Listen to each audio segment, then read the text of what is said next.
Welcome back to the Rock Room and another episode of the Rock Your Divorce podcast, where we help men navigate the divorce process in a healthy way. I'm your host, Stephen Valente. If you're like me, it doesn't matter what stage of the divorce process you're in, you are having overwhelming feelings of disorientation. You may feel lost. You may be struggling, keeping on task. You may have recurring thoughts over and over and over again throughout the day that even keep you up at night. You may be losing your memory, or you may be looking at sleep and eating as too much or too little, depending on what day that you're in. You may also have moved into addictions, whether that's alcohol or prescription pills or even pornography. If that sounds like you, or you're experiencing those feelings, then you are in the absolute right place, because what we're going to talk about today is focus and routine. So if you're ready for that, tune in, turn that volume up, and let's hit the stage. Did you know that a study conducted by the University of Southern California showed that 50% of the things that we do on a daily basis are routine or habit? There's even data out there to suggest that up to 90% of the things that we do each day are on autopilot. And there's data and science behind the why of that, and our brains are kind of functioning like computers, where a lot of the things that we don't have to spend a whole lot of time or memory or brain power on, are kind of running in the background, right? So we can focus our time and our effort and our brain power to things that really need that thought.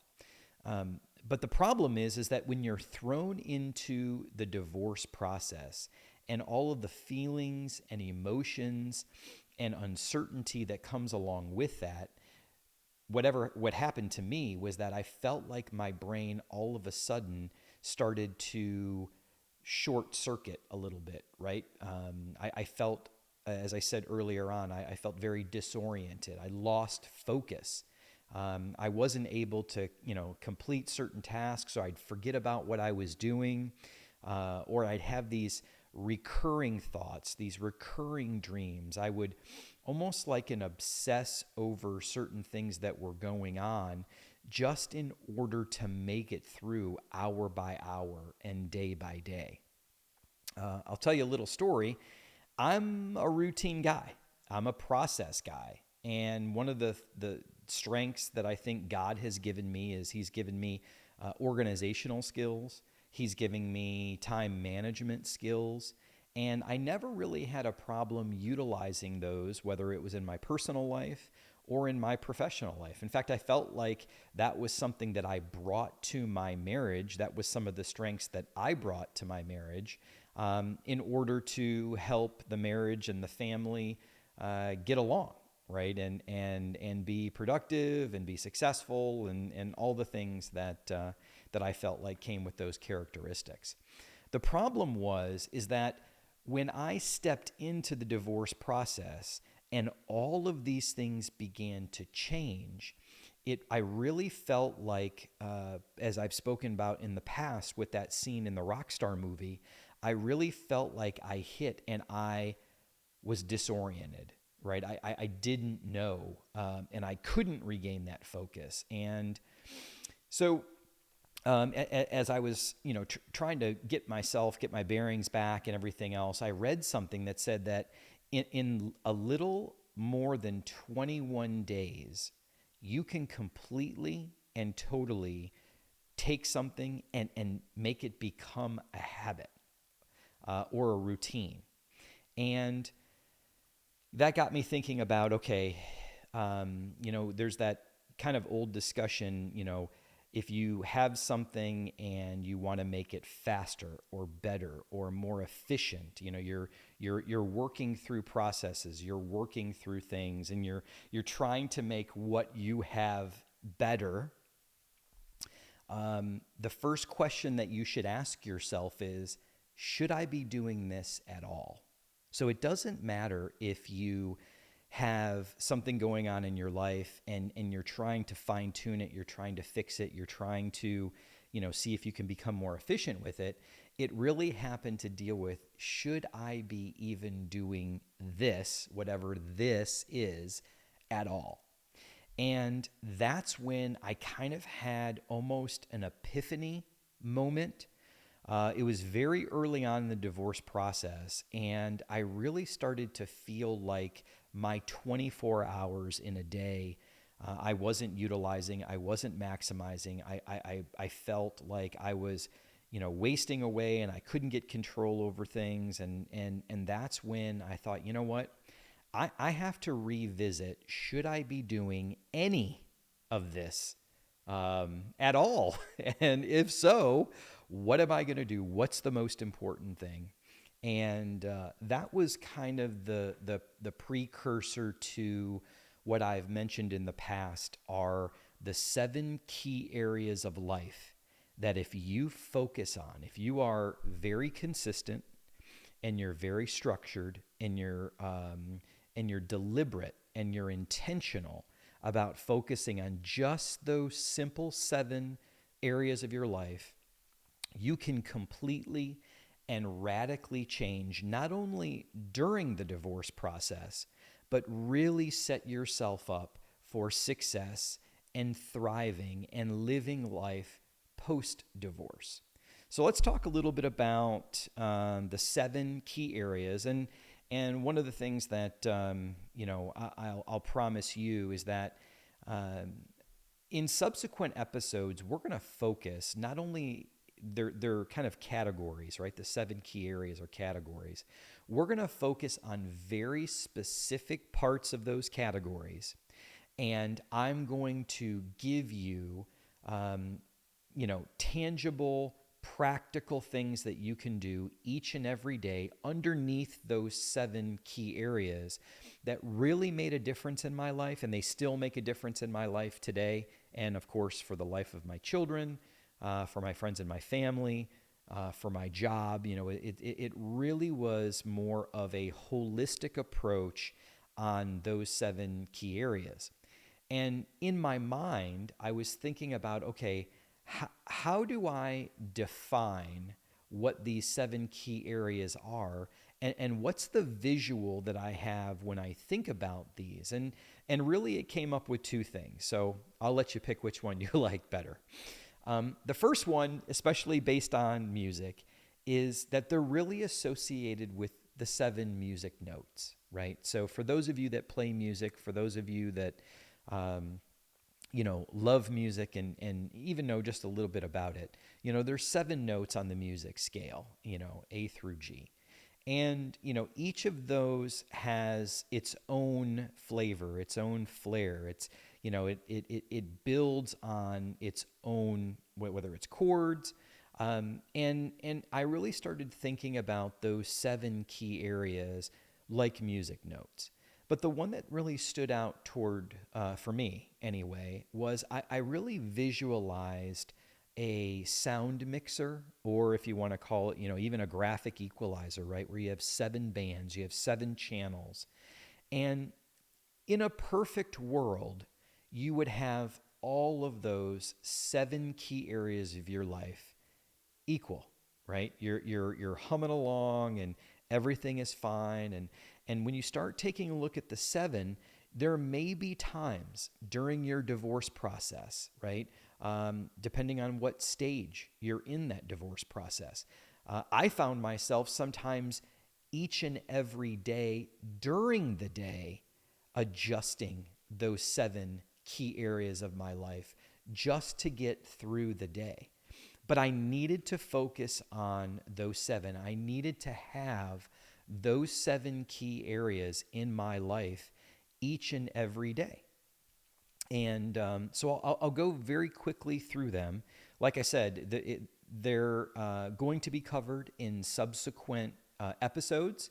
And then underneath each of those episodes, you're going to see, kind of the tangible tasks, some of the things that we can do, whether it's together, what I did, sharing my experiences, some of the things that, quite frankly, I did not do well in those 7 key areas at different stages of the divorce process and even after, that I feel like I need to share with you so you don't make the same mistakes that I do. So let's talk about the 7 key characteristics. The first one, and I've mentioned this before in other episodes, the first and most important key area of your life is your spiritual. It's faith first. It's building a personal relationship with God. And if you don't start there, I can promise you that the rest of the 6 and each and every day, it's going to be a struggle. It's going to be a struggle. So I encourage you, depending on where you are in your walk with God and in your faith, whether you're devout in your faith or if you're still on the fence on whether or not, and I will tell you, I have an upcoming episode where we actually talk about the struggles that I had with my faith in relation to this divorce, and not only during the process but after. So we'll focus on that in other episodes. But again, the first one, first and foremost, it's the foundation of everything that you need to focus on should be your faith.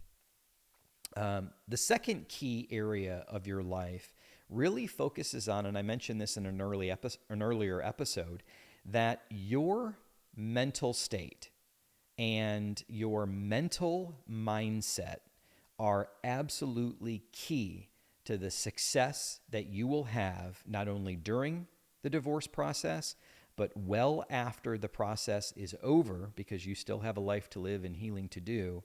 But your mental state, your positive mental attitude, your mental mindset will get you through hour by hour, day by day, week by week, year by year, right? So that's the second key area, is mental. The third one is sometimes difficult for men. By and large, men do not handle their emotional health well, especially throughout the divorce process and after. So there are very tangible things that you can be doing each and every day, and we're going to cover these, like I said, in greater detail in subsequent episodes. But you must focus on your emotional health, because what you're doing by either bottling things up or keeping things from other people, or not expressing it, or not working through the emotions that you're having and will have, it is not good for you. It's definitely not good for your kids, and it's not good for the relationships that you have in your life, whether those are personal or professional, during that process and after. The fourth key is physical.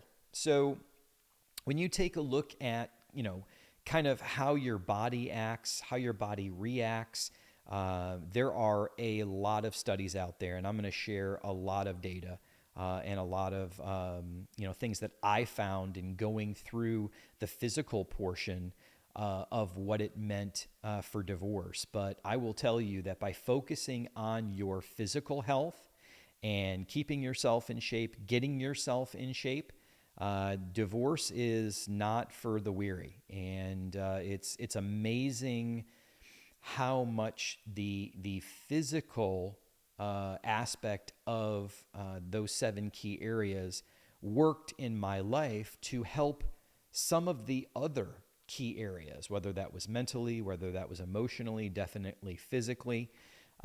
So I encourage you to take a look at the physical portion of your health and well-being as another key component in what you're going to focus on in these 7 key areas.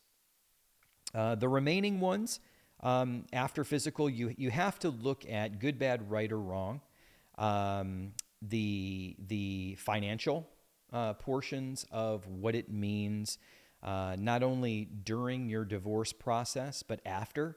As I said in kind of the opening episode, when I went back to look at resources for men, right? And kind of like where I felt like I could gain the most experience and knowledge and understanding of what I was going to go through in this divorce process. The two things that did pop up, one of them was financial, and the other one was legal, which I'll talk about in a minute. But really, those were the only two that really I felt like I was finding any information on, which ultimately spawned, the idea of Rock Your Divorce and helping men navigate the entire divorce process from all of these 7 key areas. But financially is very important. We're going to talk a little bit about divorce statistics when it comes to finances and men, not only, of course, during the divorce process, but well after the process, whether that's child support or alimony, or how it changes, your outlook on retirement and some of the things that you thought you would be able to do in your life that you may not necessarily be able to do, but you'll be able to do, and we'll talk about how we can do that. So that's financial.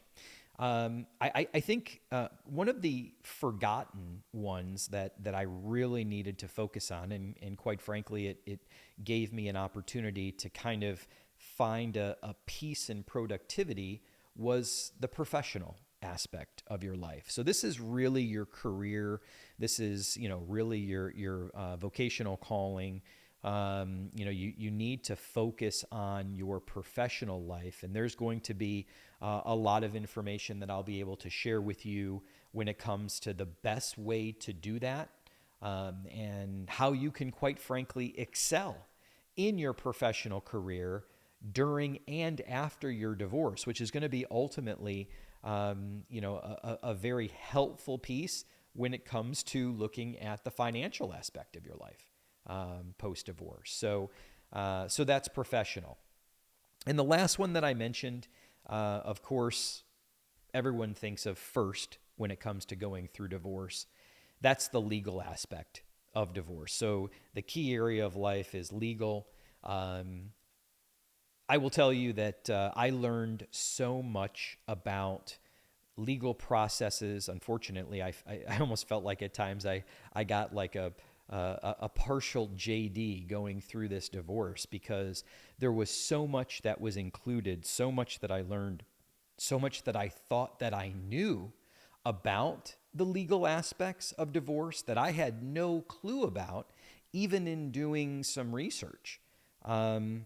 And then probably most importantly, when it came to the legal aspect, and I hope that I can share this with each and every one of you, and you can take my learnings and you can apply it to what you're going through now, or what you will be going through. And that is what to do and what not to do in relation to the legal aspects of divorce. I will tell you, I was completely and totally uneducated about that. I kind of assumed way too much early on in the beginning, and I quickly learned a lot about what you as an individual need to do to make sure that you are navigating divorce, especially on the legal side. And I'm going to share those findings with you in later episodes. So let's take a quick recap of the 7 areas. It's spiritual, mental, emotional, physical, financial, professional, and legal. So in taking a look at kind of how those 7 played in that soundboard, in that mixer, and everything, I really felt like I needed to, once I identified those and I looked at what was most important in my life and how do I focus on those 7 key areas and really reset for those 21 days, those 3 weeks, all of my routines, all of my habits, so that I could become the man, not only during the process, but that's going to help me after this process is done, get through in a very healthy way. And to become the man that I always knew that I could be or I wanted to be, and really hold myself accountable to doing that. So I started kicking around some ideas, and I was kind of thinking like, well, how does this relate to music? How does this relate to Rock Your Divorce? How does this relate to what bands go through, what touring bands go through, and what does it mean? And it hit me that when we talk about routines, when we talk about habits, and we talk about those 7 key areas, that is our set list, okay? And we're going to spend the next few minutes talking about a comparison between the routines and the habits that we're going to create for you each and every day that are beneficial, that are healthy, that are going to set you up to become the man that God has intended you to be, and that you can be the absolute best version of yourself, for your children, and for your friends and your family and your coworkers and the communities that you live in, right? So let's do this. Let's go ahead and we're going to talk about the comparisons between that and what it means for bands to write a set list. Okay, first, let's talk about a set list and why a set list. So why do bands even have set lists? Sometimes I'm sure that we thought that they just walk up there and they're going to play a bunch of their songs, maybe just so haphazard they throw some songs here and there, and that's the way that the show runs. But it's definitely not that. And for any of you that have been in bands or any of you that have seen shows or gone and seen multiple shows from the same artist, you know that a set list is very strategic, right? It's a strategic blueprint of what's going to happen throughout the night. These set lists are carefully crafted, right? They're not just haphazardly thrown together. And there's a lot of technical aspects to why bands write set lists. Some of it has to do with lighting and sound, and when things go within the show that they need to make sure that are kind of put together and orchestrated correctly, whether it's pyrotechnics or lighting or visuals or whatever that goes with the songs. Some of it deals with musicians that are using the same instrument for a period of songs, right? So if a guitarist says, well, I'm going to use this guitar for a couple of my songs, they want to put all those songs together so that they don't have to switch out the guitars in between the songs, right? But when you think about a set list and going to see musicians play, a lot of this careful crafting deals with the emotions that they want to take the audience on throughout their performance, right? So if you think about, this and how it affects your day, you have to look at a couple key characteristics. The first thing is the time, right? You get, as bands, they only have a certain amount of time on stage, and they have to fill that time in the most productive, most efficient way to make sure that all the songs that they want to do are in that set, given the time frame. So time is the first thing. The second one is emotion, right? So I mentioned, what is the emotion? What is the mood? What is the trip that they want to take the audience on throughout the time that they have during their performance? So emotion and mood is the second piece.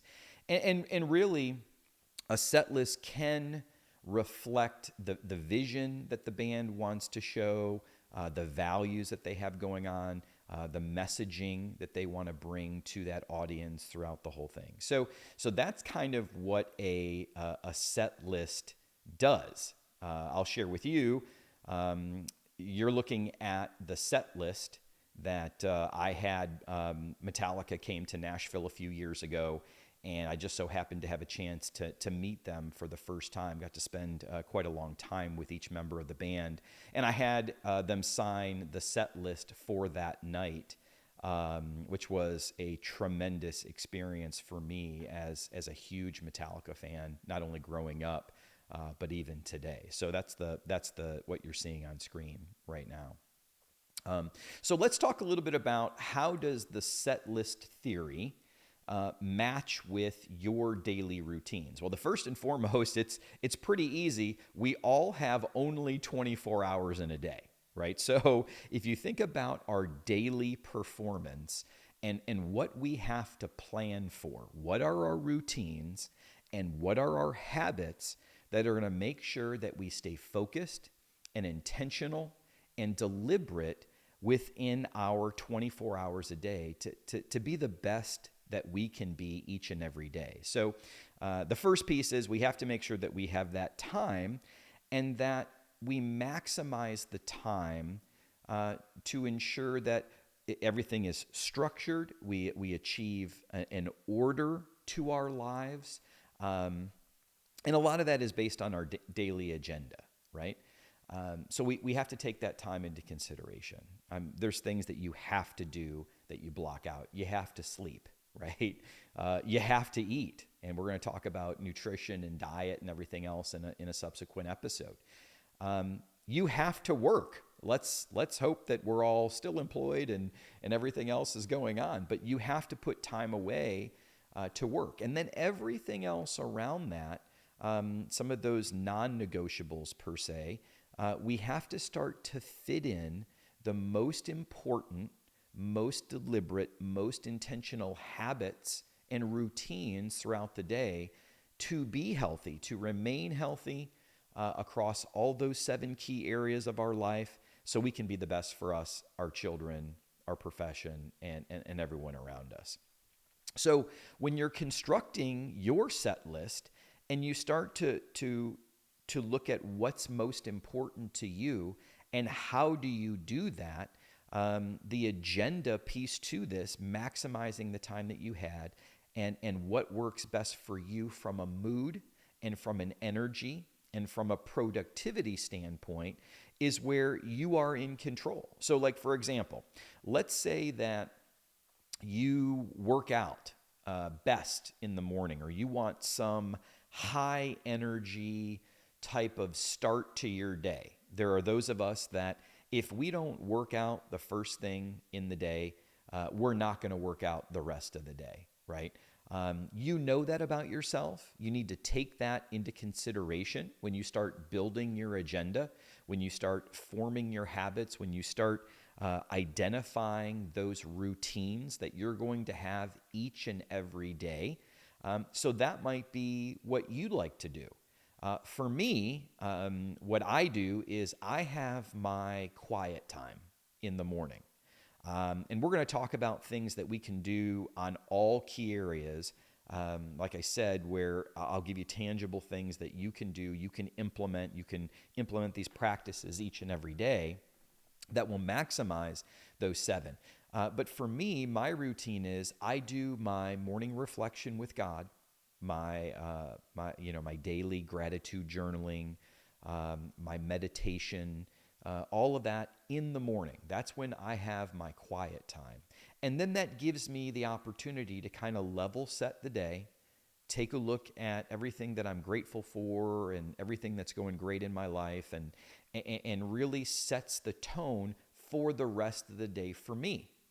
And for me, the physical aspect of it, whether it's cardiovascular, whether it's weightlifting, we're going to talk about, like I said, all those in subsequent episodes. But I do better for that midday, right? I work from home. A lot of times I'm at my desk or I'm on video calls or phone calls. And if I don't make an effort to get up from my desk and go work out, I'll sit in front of that desk all day long, which isn't healthy. It's not healthy mentally, it's not healthy emotionally, and it's definitely not healthy physically. So I know that about myself. You need to begin to identify those things that are in your life across the 7 pillars and know when are you best at doing those, what helps you build your set list to maximize the time that you have and to do that. So those are a couple of the examples when it comes to that. So again, why then should we take some time and build our own personal set list each and every day? What's the advantage of that, right? Why? Well, looking back to kind of why bands do what they do, you have to look first and foremost that it kind of reduces the stress and anxiety of what's going to happen during the day. When I was going through my divorce and even subsequently after the divorce, there was a lot of uncertainty going on in my life. There were things that were popping up each and every day. Some of it had to do with the legal aspect. Some of it was emotional. Some of it was with the kids, right? And not knowing routines, not having routines, not having those habits, I did not work well. I did not perform well. I did not live well with that uncertainty. As I said earlier on, I'm a process guy. I'm a habit guy. I like my routines. I like my habits. It gives me a security. It gives me some sort of safety in that. And I think we all want that security and safety in our lives. And going through divorce is absolutely the opposite of security and safety. And even sometimes after the divorce process is done. So for me, knowing all that, it really reduced my stress and anxiety.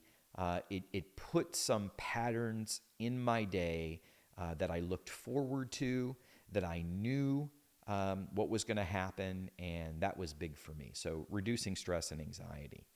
One of the other benefits, and you're going to find it, is it really gives you that productivity and those little wins each and every day. So again, if I'm a band member and I'm doing the set and I know what song is next, or I've practiced it, bands practice their set lists in order, right? They know how things are going. They know what's coming next.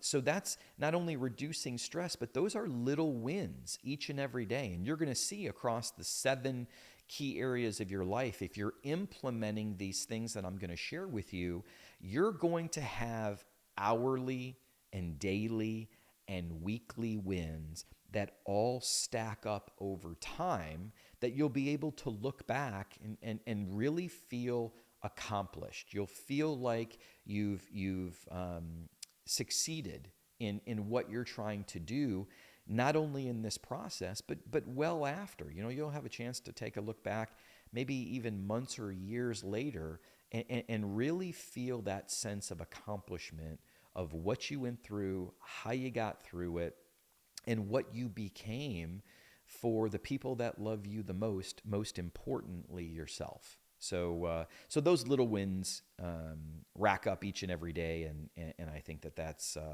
always positive to see. One of the other things that you're going to see is it really builds a solid foundation for you to then build the rest of your day around. Because, yes, you're going to have 7 key areas and you're going to do some very specific things throughout the day that are going to help you in each of those. But it also gives you a little bit of flexibility and free time with this foundation that allows you then to be able to weather the storms, or to if you have some things pop up during your day or during your week, or if things don't happen to go the way that you want it in life or in your profession or in your legal process, you still have that solid foundation that's built. And that's kind of what bands do, right? If they already know that these are the songs we're going to play, these are the order that we're going to play, and if something, let's say they don't play a song right, or they don't do this, it's, what? We know what's coming next. We've built our foundation. We know this process, and everything's going to be okay. So having that foundation, again, goes back to the ability to reduce stress and be calm and really get through that process each and every day in a healthy way. The other thing that it allows you to do, and this was helpful for me, is really find balance. As I said earlier on in the episode, when I looked at the 7 key characteristics as a mixing board, I knew going into this that I needed to find a balance in my life. Divorce has a very evil way of unbalancing the things in your life that you may have no control over that balance. It's almost coming at you or it's done to you. Or in the worst case scenario, you're throwing yourself off balance from all the unhealthy things that you're choosing to do versus, again, trying to realign all of those faders each and every day to be balanced and equal. Now, there are opportunities where you may have to unbalance throughout the day or throughout the week based on what's going on. And in some aspects, that's more than okay because, in any given hour or day, you might have to raise that legal fader. You might have to pull that legal fader down. You may really feel like you need to push your spiritual fader to 10, or if you love Spinal Tap and Nigel Tufton, who takes everything to 11, then of course, what you're going to do is you're going to raise that spiritual fader to 11. So finding balance, finding a rhythm in your life, I think that's extremely important, and it really correlates well with the set list and the graphic equalizer or the soundboard fader visual that I want you all to kind of keep in your mind as you're going through this process. And probably more than anything, it really focuses you, building this set list, having these habits, finding these routines that work for you, implementing those tasks and those things that I'm going to share with you in these subsequent episodes really helps you be deliberate and intentional about what you're doing each and every day, right? It's driving you to become the most efficient, most effective man that you can be. It's chasing after that vision that you have of yourself, and it's really giving you that focus and restoring that that focus in your life. And it's removing all these distractions. It's removing all of this chaos. It's really setting the tone that as long as I'm following my set list, right? As long as I can get through my set list the very best that I can each and every day, intentionally and deliberately, I know that I will navigate this divorce process in a healthy way. I will succeed for myself and my children and those that love me and in my profession.